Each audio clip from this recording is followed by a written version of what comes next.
Turkmenistan की तेज धूप आसमान से आग बरसा रही थी। रेत इतनी गर्म थी कि जैसे जमीन जल रही हो। एक काफिला धीरे धीरे मक्का की तरफ बढ़ रहा था। इसी काफिले में एक अजीम आलिम और निहायत नेकदिल शख्स भी सफ़र कर रहे थे।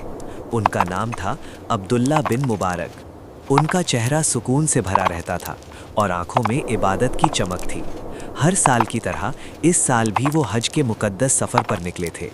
उनके साथी भी साथ थे और सबके दिल में सिर्फ एक ही ख्वाहिश थी, अल्लाह की रज़ा हासिल करना। सफ़र लंबा था और धूप सख्त। एक दिन काफिला एक सुनसान जगह पर रुक गया ताकि लोग कुछ देर आराम कर सकें। अब्दुल्ला बिन मुबारक तन्हा चलने लगे, जैसे सोच में डूब गए हों। अचानक उनकी नज़र एक अजीब मंजर पर पड़ी। एक छोटी सी लड़की जिसके बाल उलझे हुए थे और कपड़े पुराने और फटे हुए थे, कचरे के ढेर के पास बैठी थी। वो एक मुर्दा परिंदे को निकालकर अपने कपड़े में छुपा रही थी। ये देखकर अब्दुल्ला बिन मुबारक का दिल हिल गया। वो धीरे से उसके पास गए और नरमी से पूछा, बेटी तुम ये क्या कर रही हो? लड़की घबरा गई। उसकी आंखों में डर और शर्म दोनों थे। कुछ पल चुप रहने के बाद उसने हल्की सी आवाज़ में कहा, हम बहुत गरीब हैं, कई दिन से कुछ नहीं खाया। मेरे छोटे भाई बहन भूख से रो रहे हैं। हमारे लिए ये हलाल हो गया है क्योंकि हमारे पास कोई और रास्ता नहीं। ये सुनकर अब्दुल्ला बिन मुबारक का दिल टूट गया। आंखों में आंसू आ गए। वो कुछ देर तक खामोश खड़े रहे, जैसे अल्फाज ही खो गए हों। फिर उन्होंने आसमान की तरफ देखा, जैसे अपने रब से बात कर रहे हों।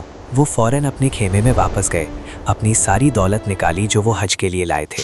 सिर्फ इतना पैसा अपने पास रखा कि वापस घर जा सकें। बाकी सब उस लड़की को दे दिया। लड़की हैरान रह गई। उसने कांपते हुए कहा, ये सब मेरे लिए? अब्दुल्ला बिन मुबारक मुस्कुराए और बोले, ये तुम्हारा हक है।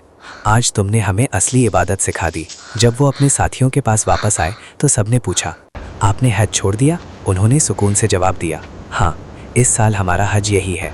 एक भूखे को खाना देना, एक मजबूर की मदद करना, ये हज से कम नहीं। साथी हैरान रह गए, मगर उनके चेहरे का यकीन सब कुछ कह रहा था। काफिला वापस लौट गया। अब्दुल्ला बिन मुबारक अपने घर आ गए। उनके दिल में कोई पछतावा नहीं था, बल्कि एक अजीब सा सुकून था, जैसे उन्होंने कुछ बहुत बड़ा पा लिया हो। उस रात जब वो सोए, उन्होंने एक रूहानी ख्वाब देखा। उन्होंने देखा कि एक नूरानी फरिश्ता उनके सामने खड़ा है। उसके चेहरे से रोशनी फूट रही थी। फरिश्ता बोला, ए अब्दुल्ला बिन मुबारक, क्या तुम जानते हो तुम्हारे अमल को अल्लाह ने कैसे कबूल किया? उन्होंने अदब से कहा, नहीं। फरिश्ता मुस्कुराया और बोला, तुमने अपनी ख्वाहिश छोड़कर एक मजबूर की मदद की।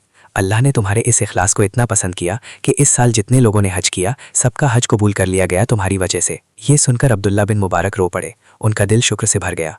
वो सजदे में गिर गए। सुबह जब वो उठे, उनके चेहरे पर नूर था, एक ऐसी खुशी जो दुनिया की किसी दौलत से नहीं मिल सकती। उस दिन उन्होंने समझ लिया कि इबादत सिर्फ रस्मों का नाम नहीं, बल्कि इंसानियत की खिदमत ही असली इबादत है। और वो लड़की शायद आज भी कहीं उस शख्स के लिए दुआ कर रही होगी जिसने उसकी भूख को अपनी इबादत से ज़्यादा अहमियत दी। तालीम, अगर तुम्हारी इबादत में इंसानियत नहीं तो वो सिर्फ आदत है, और अगर तुम किसी की भूख मिटा दो तो समझ लो तुमने सबसे बड़ी इबादत कर ली।